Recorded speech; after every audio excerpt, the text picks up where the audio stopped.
தூத்துக்குடியில வந்து சொன்னார் இல்லைங்கய்யா அகத்தியர். ஏன் திருவண்ணாமலையில சொல்லல? அதுக்கு ஏதாவது காரணம் சொன்னாரா? கண்டிப்பா சித்தர்கள் அதனுடைய குறியீடா அதனுடைய விளைவுகளை மலேசியாலேருந்து ஒரு அம்மா ஒருத்தவங்க நாடி பார்த்தவங்க கூப்பிட்றாங்க. கூப்பிட்டு கும்பமேளாவுக்கு டிக்கெட் போட்டேன், நான் போக போறேன்னு சொல்லும்போது அவங்களுக்கு சொல்றாரு போக வேண்டாம், நிலச்சரிவு ஏற்படும், இங்க வெள்ளம் வரும், இங்க விபத்து ஏற்படும் அப்படின்னு சொல்றதை நம்ம தவிர்க்கிறது நல்லது. இந்த வருட சோடியில் அகத்தியர் என்ன சொல்லியிருக்காரு நம்ம உறவு சொல்லுவோம். வரப்போற ஆண்டு முழுமையாய் முருகனுடைய அருளாட்சி இருக்கும். குழந்தைகளுக்கு கண்டிப்பா சிரமம் வரக்கூடிய ஒரு ஆண்டு. 14 வயதுக்கு இந்த பதின்ம பருவம் கீழே இருக்கிற குழந்தைகளுக்கு நம்ம குடிக்கிற தண்ணியிலே ஏதாவது ஒரு வில்வம் துளசி கிள்ளி போட்டு அதை இறையெண்ணத்தோட மனசார வேண்டிக்கிட்டு, இந்த நீர் எனக்கு அஸ்வகந்தா அப்படின்னு சொல்லக்கூடிய ஒரு மூலிகை, பசும்பாலில் இந்த டீத்தூள் கொதிக்கிற மாதிரி கொதிக்கணும். கொதித்ததை கொதித்து ஆற வைத்து அதை இரவு படுக்கைக்கு முன்பு 1300க்கு மேல காய்ச்சல்களை கட்டுப்படுத்தக்கூடிய ஒரு மூலிகை விஷ்ணு கிரந்தி. இந்த விஷ்ணு கிரந்தியை நம்ம எழுதி பேச சொல்ல இந்த நாமத்துக்கு வலு அதிகம். ராமநாமம்ங்கிறது ராமனை விட வலுவானது. மஞ்சளை நம்ம உரைத்து பூசுறதுல ஒரு முறை இருக்கு. மஞ்சளை உரசும் போது பெண்கள் மேல் நோக்கி மட்டும் உரசணும். மோதிர விரலால் ஒரு நுனியில் எடுத்து அவங்களுடைய உச்சியில இருக்கிற தூத்துக்குடியில வந்து சொன்னார் இல்லைங்கய்யா அகத்தியர். ஏன் திருவண்ணாமலையில சொல்லல? அதுக்கு ஏதாவது காரணம் சொன்னாரா? கண்டிப்பா. அதாவது பொதுவாக சித்தர்கள் வந்து இயற்கை சமநிலை மாறக்கூடாது, எது விதியோ அது விதி நடக்கணும். இந்த விதி நடக்கிறதை அவங்க தடுக்கிறது இல்லை, விதிப்படி நடக்கணும். சில நேரங்கள் நம்ம வெளிப்படுத்திடுறோம். இப்போ என்ன அடிக்கடி சொல்லுவார், நீங்கள் ஓட்டவாயி வெளியில் சொல்லிடுவேன் அப்படிங்கிற ஒரு விஷயத்தினால அப்போ வெளிப்படுத்தலை. ஆனாலும் இந்த மாதிரி ஒரு தீபத்திருநாளுங்கிறது உலகமே எதிர்பார்க்கிற ஒரு நாள் இப்படி ஒரு சங்கடம் வந்ததுன்ற போது அப்போது அதற்கு பிறகு அது நடந்த சம்பவம் நடந்த பிறகு கேட்ட பிறகு இந்த மாதிரி வந்ததேன்னு கேட்டதுக்கு, பொதுவாக இது முன்னாடி சொல்லியிருந்தா வெளிப்படுத்திடுவேன், நீ இந்த வெளிப்படுத்தக்கூடிய விளைவுகள் சங்கடமாக இருக்கும். அதனால் விதி அப்படிங்கிறது ஏன்னா சொந்த விஷயத்திலே எனக்கு வந்து சில காரியங்களில் பட்ட பிறகு தான் சொல்லியிருக்கார். அதனுடைய தாத்பரியம் அவர் சொல்லும்போது நம்ம கேட்கறது இல்லை.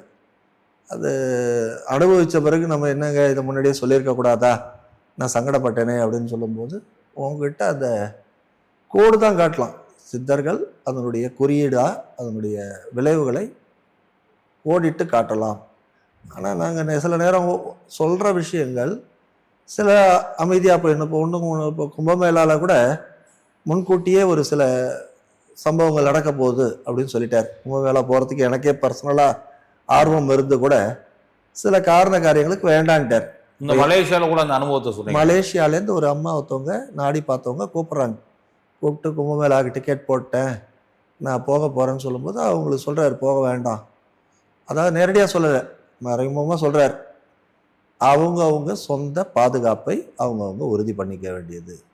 அங்கே இருக்கிற சூழல் சில சங்கடங்கள் ஏற்படலாம் அப்படின்னு. நான் கூட அந்த வார்த்தையை அவர் சொன்ன மாதிரி எனக்கு சொல்ல தெரியல.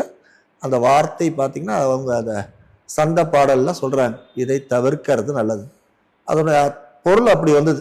அந்த அம்மா சொன்ன பொருள் அப்படி வருதுமா, நீங்கள் போகிறதோ போகாதோ உங்கள் விருப்பம், சொந்த பாதுகாப்பை நீங்கள் உறுதி பண்ணிங்கன்னாங்க. அவங்க அப்புறம் கடைசியாக அதை ரத்து பண்ணி அதை தள்ளி வச்சுட்டாங்க. ஏப்ரல் மாதத்துக்கு பிறகு வேற ஒரு தேதியாக மாற்றி அமைச்சிக்கிட்டு இருக்காங்க. அந்த மாதிரி அன்னைக்கு தான் அந்த அசம்பாவிதம் நடந்தது. அந்த அசம்பாவிதம் கரெக்டாக அன்றைக்கி நடக்குது. இந்த அம்மாவுக்கு நான் கூப்பிட்டு சொன்னேன், ஏம்மா நீங்கள் டிக்கெட் போட்டிருந்த அன்றைக்கி அங்கே பாருங்களேன், அந்த நெரிசல் நீங்கள் அங்கே இருந்திருந்தா இந்த மாதிரி ஒரு சூழல் ஏற்பட்டிருக்கும், அதை அவர் மறைமுகமாக சொன்னார் பார்த்தீங்களா அப்படின்னு. அந்த மாதிரி சில விஷயங்களை அவங்க சொல்கிறதில்ல. ஒரு உதாரணமாக நாடி பார்க்க ஆரம்பிக்கும் போது எனக்கு முதல்ல வச்ச பரிச்சை என்னென்னா, ஒரு நபர் வந்து நாடி பார்க்க உட்கார்றாரு. அவரை வந்து அவருக்கு அந்த வர பொருள் என்னென்னா அவருக்கு வாகன விபத்து ஏற்படும், அன்னைக்கே ஏற்படும். இதை எப்படி இன்னைக்கு அவருக்கு சொல்கிறேங்கிறத பார்ப்போம், நீங்கள் சொல்கிறது தானேங்க நான் படிக்கிறேன் அப்படின்னா, நீங்கள் சொல்கிறது தான் படிக்கிறேன்னால நீ அதை எப்படி அவருக்கு பொருள் சொல்கிற பார்ப்போம் போது எங்களுக்கு சங்கடமாக போச்சு. சொல்லிட்டா அவருக்கு கரிநாக்குங்கிற பேரும், விபத்து ஏற்பட்டதுன்னா விபத்து முன்னாடியே சொன்னாருன்னு சொல்லலைன்னா எனக்கு குற்ற உணர்ச்சியாக இருக்கும். என்னடா இது விபத்து ஏற்படும் சொல்லி நம்ம அதை சொல்லாமல் விட்டுட்டோம்னு.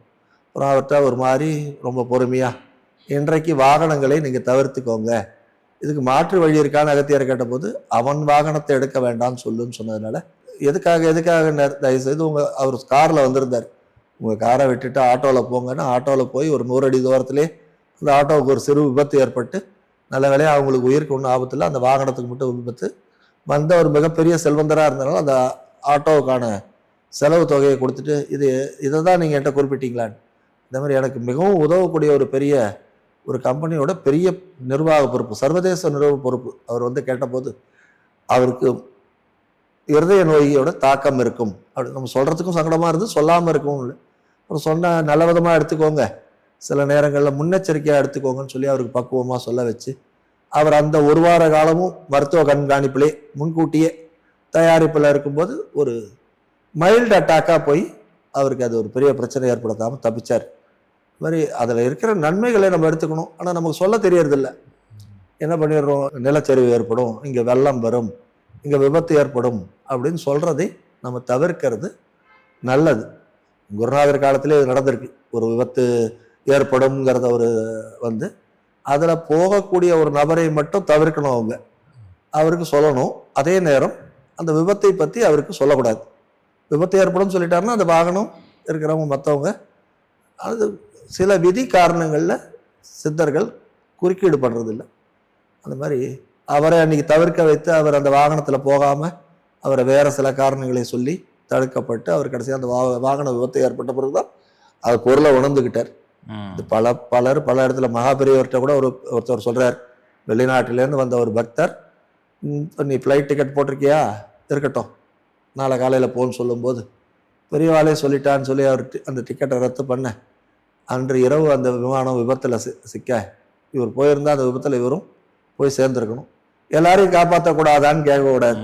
சில நேரங்களில் சிலது தனித்துவமாக தான் கிடைக்கும், ஒன்றும் பண்ண முடியாது. சிலதை நம்ம தடுக்க முயற்சியும் பண்ணக்கூடாது. ஆனால் எங்களை மாதிரி இருக்கிறவங்கள்ட்ட அந்த பொறுமை இல்லை, எல்லாரையும் காப்பாற்றணும்ன்றதுனால. ஆமாம், எல்லாரையும் காப்பாற்றணும், நம்ம ஏதாவது அதிக பிரசங்கித்தனம் பண்ண போகிறோங்கிறதுனால அதை அவங்க வெளிப்படுத்துறத அவங்க தடுத்துடுறாங்க.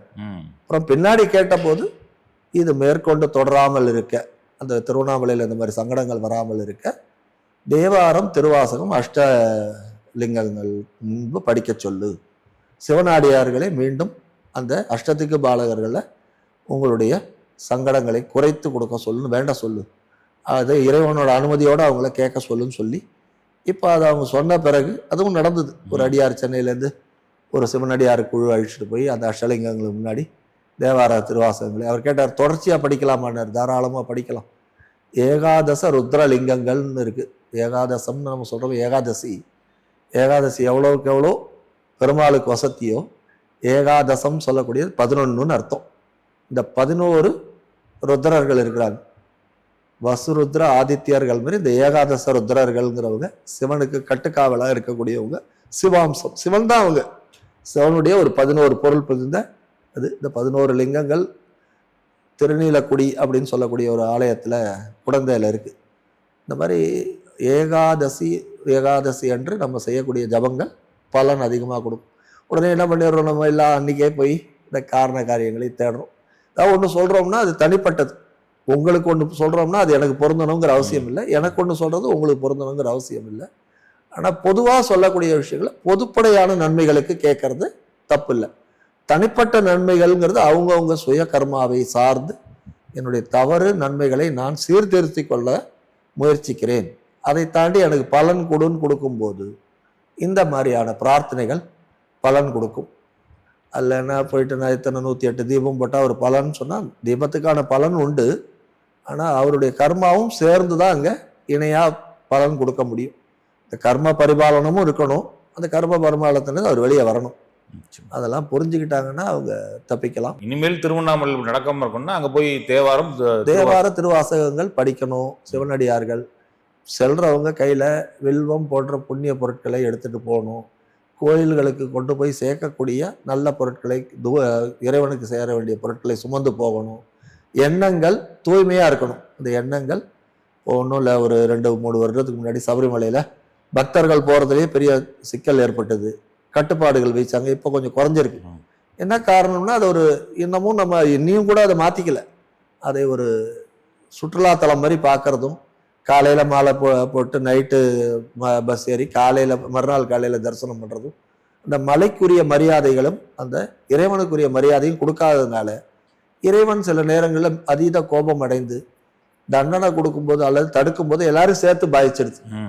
அதனால அது நம்ம உணரணும், மக்கள் மாறணும், அந்த இடத்தோட புனிதத்தன்மையை கெடுக்காத அளவுக்கு நம்ம செய்யக்கூடிய காரியங்கள் அல்லது குறைக்கக்கூடிய காரியங்கள் அது நமக்கு ஓரளவுக்கு இந்த மாதிரி எதிர்காலத்தில் சங்கடங்கள் ஏற்படாமல் காப்பாற்றும்.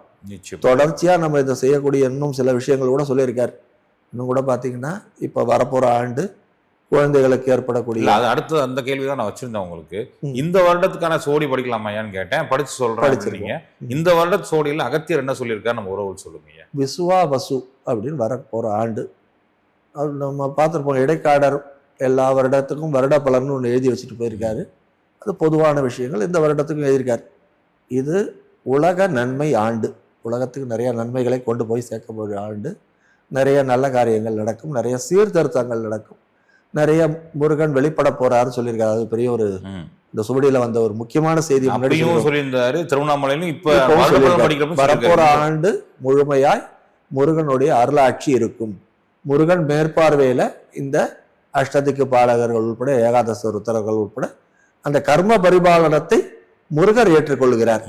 முருகர் ஏற்றுக்கொள்ளும் போது அங்க கொஞ்சம் நமக்கான அனுகிரகங்கள், கன்சிடரேஷன் ஆங்கிலத்தில் சொல்லுவோம், நமக்கான அனுகிரகங்கள் இருக்குன்னு முருகரே உறுதி கொடுத்துருக்கார். அதன்படி நாம் முருகரை அதிகமாக வணங்குறது மூலியமாகவும் ஒரு சில ஆலயங்களில் காவலாக இருக்கேன், அந்த காவலாக இருக்கிற இடத்துல போய் காவலுக்கு வா அப்படின்னு நம்ம அழைக்கும் போது இந்த காவல் நமக்கு கிடைக்கும்னு பலன். நோய் நிவாரணம் சில ஆலயங்களில், குறிப்பாக ஒரு மலைத்தளத்தில் ஸ்தல விருட்சமாக வேம்பு இருக்கு.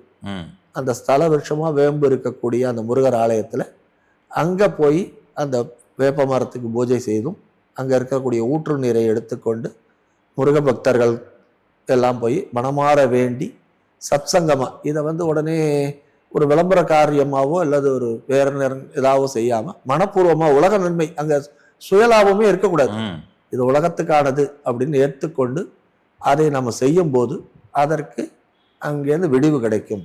இங்கே நோயை வராமல் தடுப்பேன், அப்படி வந்தாலும் அதுலேருந்து மாற்றி கொடுப்பேன்னு சொல்லியிருக்காரு. குழந்தைகளுக்கு சில குழந்தைகளுக்கு கண்டிப்பாக சிரமம் வரக்கூடிய ஒரு ஆண்டு.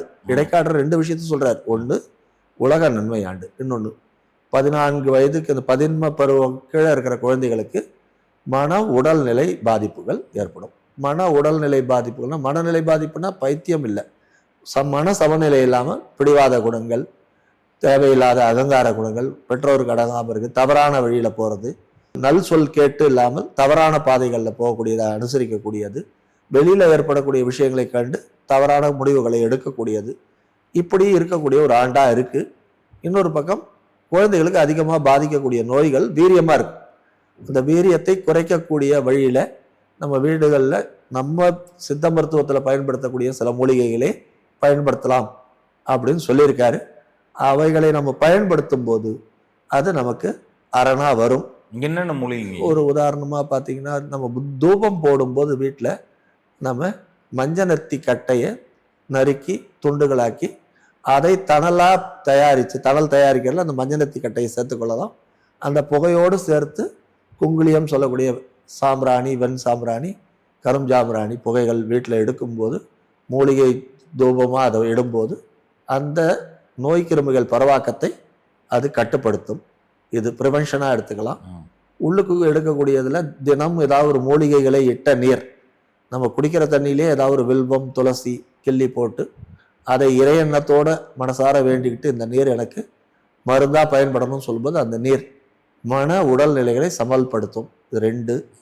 3வது விஷயம் அஸ்வகந்தா அப்படின்னு சொல்லக்கூடிய ஒரு மூலிகை. இந்த அஸ்வகந்தான்றது எல்லா நாட்டு மருந்து கடையிலையும் கிடைக்கும். இந்த அஸ்வகந்தா சூரணம் அதற்குரிய முறையோடு அதற்குரிய உபபானங்கள் தேனில் குழைச்சோ இல்லை மோரில் குழைச்சோ பாலில் வேக வைத்தோ, பொதுவாக அஸ்வகந்தா நேரடியாக எடுத்துக்கிறது உடம்புக்கு கெடுதல்.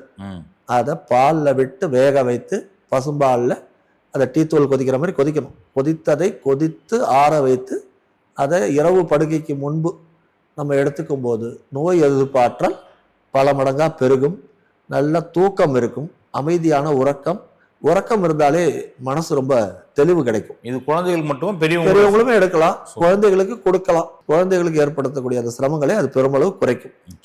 இன்னொரு விஷயம் என்னன்னு கேட்டிங்கன்னா, நம்ம இஞ்சி சூரணம் அப்படின்னு நாட்டு மருந்து கடையில் கிடைக்கும். சித்தா மருந்து ஷெட்யூல்டு ட்ரக்காகவே இருக்கு, அரசு நிர்ணயித்த மருந்தாகவே இருக்கு. இஞ்சி சூரணம், ஜீரக சூரணம், இது ரெண்டையும் வாங்கி ஒரு தேக்கரண்டி எடுத்து நீரில் இட்டு கொதிக்க வைத்து அதை வடிகட்டி எடுத்து, குழந்தைகளாக இருந்தால் தேன் ஒரு சொட்டு சேர்த்து எலுமிச்சை சாறு எடுத்து சேர்த்தோ குழந்தைகளை குடிக்கக்கூடிய தன்மையில் காலையில் வெறும் வயிற்றில் கொடுக்கலாம், தேநீருக்கு பதிலாக.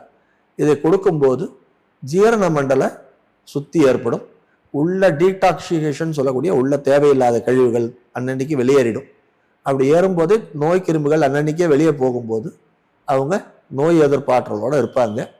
உடல் மனநிலை நல்லா இருக்கும். இதெல்லாம் நம்ம நடைமுறையில் வந்த பிறகு இல்லை, வரத்துக்கு முன்னாடியே கடைபிடிக்கணும். அதே மாதிரி பார்த்தீங்கன்னா சில காய்ச்சல்கள் பரவறதுக்கு வாய்ப்பு இருக்கு. இந்த காய்ச்சல்கள் வந்தா இந்த காய்ச்சல் 1300க்கு மேல காய்ச்சல்களை கட்டுப்படுத்தக்கூடிய ஒரு மூலிகை விஷ்ணு கிரந்தி. இந்த விஷ்ணு கிரந்தியை நம்ம அதுவும் சூர்ணமா கிடைக்குது. அதை முன்னெச்சரிக்கையாகவும் எடுத்துக்கலாம். பக்கத்து வீட்டுக்கு வந்துடுச்சு, எங்க வீட்டிலேயே ஒருத்தருக்கு வந்துடுச்சு அப்படின்னா வராதவங்க ஓரளவுக்கு எடுத்துக்கலாம். விஷ்ணு கிரந்தியை அதை வந்தவங்களும் எடுத்துக்கலாம். இந்த விஷ்ணு கிரந்தியை எடுத்துக்கும் போது எவ்விதமான வைரஸா இருந்தாலும் வைரஸ் தாக்குதலால் ஏற்பட்ட அந்த ஜுரம் மற்றும் வாதம் கட்டுக்குள் வரும். இப்படி சொல்லியிருக்காரு. நோய் வரத்துக்கு முன்னாடி சொல்றாரு. இப்போ சொன்னதுக்கும் நீ என்ன சொல்ல போறாரோ தெரியல. இருந்தாலும் நன்மை கருதி ராமானுஜர் மேல ஏறி கோபுரத்து மேல ஏறி நமோ நாராயணான்னு சொல்லு அப்படின்னு சொல்ற மாதிரி சொல்லிட்டேன். குரு தான் அதுக்கு அனுமதி கொடுத்திருக்காரு, பேச வைத்திருக்காருன்னு எடுத்துப்போம். குருவுக்கே சேரட்டும். நிச்சயமா எல்லாமே குருதான் பொறுப்பு. ஒரு டூல், ஒரு இன்ஸ்ட்ருமெண்ட் தான், அவர் பாத்துக்க போறாரு. இதே மாதிரி வேற ஏதாவது விஷயங்கள் சொல்லியிருக்காரு சாமி? நிறைய வரப்போற ஆபத்துகள் பாத்தீங்கன்னா நிரந்தரமா இந்த ஆண்டுன்னு இல்லை, இந்த பஞ்சபூதங்களை நம்ம எவ்வளவு பாழாக்குறோம், அதுக்கு என்ன திரும்ப கொடுக்குறோம்னு கேட்டீங்கன்னா கொடுக்கறது இல்லை. டெய்லி நம்ம தண்ணி குடிக்காம இல்லை, பிராணவாயு இன்னும் எதிர்காலத்தில் எப்படி இப்போ ஒரு 30-40 வருஷத்துக்கு முன்னாடி தண்ணி காசு கொடுத்து வாங்கி குடிக்க போகிறோம்னு சொன்னால் அது ஒரு சிரிப்பாக இருந்த விஷயம். இன்றைக்கி எல்லார் வீட்லேயுமே கேன் வாட்டர். ஒரு உதாரணமாக பார்த்தீங்கன்னா திருநெல்வேலி தாமிரபரணியிலே பார்த்தீங்கன்னா அதை சார்ந்தவங்களே இன்றைக்கி நெல்லையில் வற்றாத நதின்னு சொல்லக்கூடிய அந்த நதிக்கரையில் இருக்கிறவங்களே தண்ணி ஒரு நாள் கொடுக்குறாங்கல்ல, கேன் வாட்டர் வாங்கன்னு சொல்கிற அளவுக்கு போயிட்டுருக்கு. இன்னும் எதிர்காலத்தில் காற்றை காசு கொடுத்து சுவாசிக்கணும், சுத்தமான காற்று கிடைக்காது. அதற்கான அடிப்படைகள் மாற்றங்களை இப்போலேருந்தே அவங்க சொல்ல பார்க்குறாங்க. ஒரு விஷயம், இந்த தடவை காற்றுல மாசு அதிகமாக இருக்கும். அதனால ஏற்படக்கூடிய தீங்கும் அதிகமாக இருக்கும். இந்த காற்று மாசு, சுற்றுச்சூழல் கேடல், இதுக்கு ஆஞ்சநேயரை வழிபட சொல்றார். ஏன்னா வாயு புத்திரன் ஆஞ்சநேயரை ஸ்ரீராம ஜெயம் எழுதுங்க, அவரை அநேகமாக அவர்கிட்ட வழிபாடுகள் வைங்க. ஒரு உதாரணமாக சென்னையில் இருக்கிறவங்க சத் சங்கமாக உட்காந்து ராமஜெயம் எழுதுறது. இந்த ராமஜெயம் எழுதுகிற நோட்புக்கில் என்ன செய்யறது, ஆலயங்கள் பிரதிஷ்டாபந்தனம் பண்ணும்போது அது கீழே வைக்கலாம். ஏன் அதனுடைய மதில் சுவர் வைக்கிற இடத்துல கூட வைக்கலாம். பொதுமக்கள் நடந்து போற அந்த பிரகாரத்தோட கீழே கல்லுக்கடியில கூட வைக்கலாம். இந்த ராமநாமத்தை அப்படி வைக்கலாமான்னு அப்படி இல்லை, விதைக்கணும். விதைக்க அந்த இடம் இன்னும் வீரியமாகும். ஆலயங்கள்ல அதை கொண்டு போய் சேர்க்கலாம். எழுது பேச சொல்ல இந்த நாமத்துக்கு வலு அதிகம். இந்த ராமநாமம்ங்கிறது ராமனை விட வலுவானது. இந்த ராமநாமத்திற்கு அந்த ராமனுக்கும் மனுமனுக்கும் ஒரு யுத்தம் ஏற்பட்டதுன்னு ஒரு பேச்சு உண்டு. அப்படி யுத்தம் ஏற்படும் போது ராமனால் அனுமனை சமாளிக்க முடியலங்கும் போது அப்போ கேட்டாராம், என் சிஷ்யன் அவனை நான் சமாளிக்க முடியலன்னு கேட்டபோது, உன்னுடைய நாமாவை அவன் சொல்லிட்டு இருக்கான், அதனால அவனுக்கு பலம் அதிகமா இருக்குன்னு. அது மாதிரி ராமநாமத்துக்கு அப்படி ஒரு பலன் உண்டு. ராம அப்படின்னு எழுதினா ஒரு பலன், ராம்னு எழுதினா ஒரு பலன். ராம அப்படின்னு எழுதும்போது சிவன் விஷ்ணு ரெண்டு பேரையும் சேர்த்து எனக்கு பலன் கொடுன்னு கேட்குறோம்.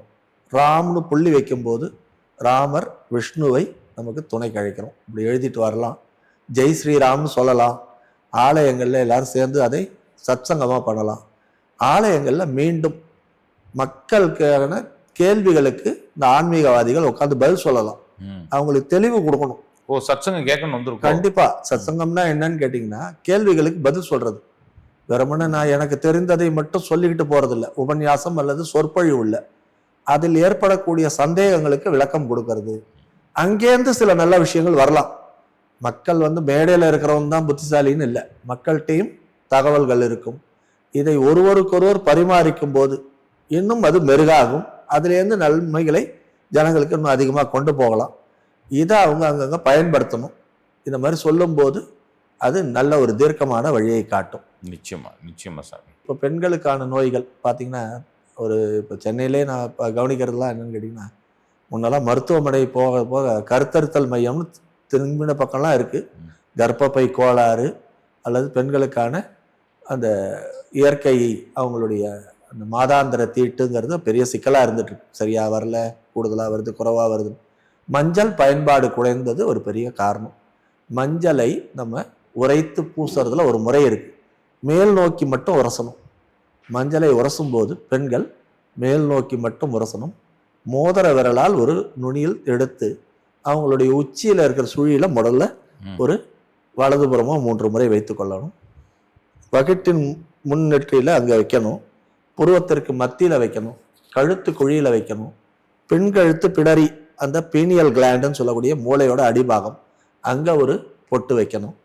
2 மார்பகத்துக்கு மத்தியில் வைக்கணும். திருமணமான பெண்ணாக இருந்தால் அந்த திருமாங்கல்யத்தில் ஒரு பொட்டு வைக்கணும். அவளுடைய தொப்புள் குழியில் வைக்கணும். தொப்புள் குழிக்கு கீழே வைக்கணும். 2 முழங்காலில் வைக்கணும். பாதத்தின் மேற்பகுதியில் வைக்கணும். பாதத்தின் அடிப்பகுதியில் வைக்கணும். பூசலைனா கூட பரவாயில்ல.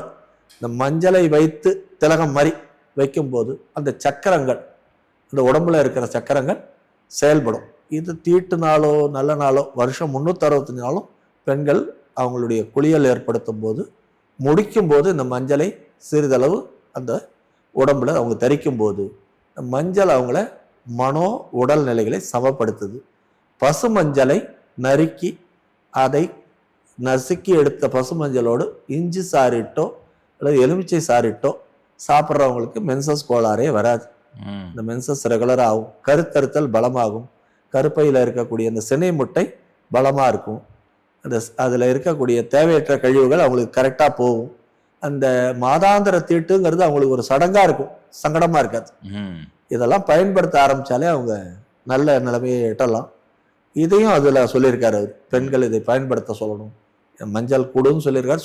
இதை சொல்லி பயன்படுத்த அவங்களுக்கு சொல்லி கொடு அப்படின்னு சொல்கிறாரு. நிச்சயமா அதை பயன்படுத்தும் போது அது இன்னும் ஒரு தீர்க்கத்தை அவங்களுக்கு கொடுக்கும். சரி, இன்னொரு கேள்வி எல்லாருமே கேட்குறது என்னன்னு கேட்டிங்கன்னா, இந்த ஞானத்தை பற்றி கேட்குறோம். இந்த ஞானம், சித்த மார்க்கம், சித்தர் தரிசனம், இந்த 2 கேள்வி எல்லார்ட்டையும் வந்து நின்றுடுது. சித்த தரிசனம் அப்படிங்கிறது அவங்களுடைய சுய நிர்ணயத்தை பொறுத்து கிடைக்கக்கூடியது. நிறையா கிடைக்கிற அனுபவங்களை வெளியே சொல்கிறதில்ல. சில பேர் சொல்லிக்கிறது இல்லைங்கிறத மாதிரி என்னென்ன சொல்லக்கூடாதுன்ற கட்டுப்பாடுகளும் இருக்குன்னு வச்சுக்கோங்க. எங்களுக்குமே சில அனுபவங்கள் ஏற்பட்டிருக்கு. கிரிவல பாதையில் மிக உயரமான ஒரு சித்தரை கை நீண்டு தரையில் புரள்ற அளவுக்கு போனவரை பார்த்துருக்கோம். நீங்கள் பார்த்துருக்கோம். இப்போ பார்க்குறோன்னா அதற்கான